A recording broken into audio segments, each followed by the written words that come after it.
బాబు.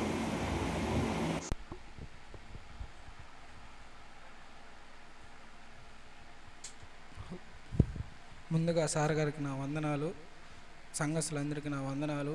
నేను జైల్లో ఉన్నప్పుడు నా కోసం ఎంతోమంది ప్రార్థన చేశారు. సార్ గారు జైలు కాడికి వచ్చి ప్రార్థన కూడా చేశారు. నేను సార్ గారు వచ్చినప్పుడు ఎంతో భయంగా తలెత్తుకొని మాట్లాడుతున్నాను. సార్ ఎందుకని తీసుకొచ్చారు అబ్బా జైలు కాడికి అనుకుంటా ఉన్నాను. రోజు నేను కూడా ప్రార్థన చేసుకుంటున్నాను జైల్లో. అమ్మ వాళ్ళు వచ్చి చెప్పినప్పుడల్లా ప్రార్థన చేసుకుంటుండేది. ఏందైనా నేను చెట్టు చేసాను, తప్పైపోయింది, నన్ను క్షమించిన ఆయన, నాకు బెయిల్ వచ్చేగల చూడు స్వామి నాయన దేవుడా.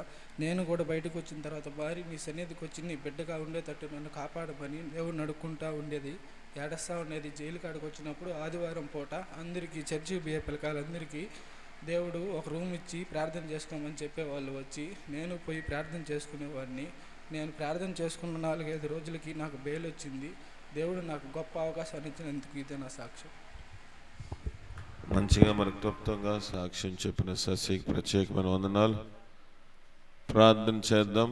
దేవుడి సమయంలో ఈ గృహానికి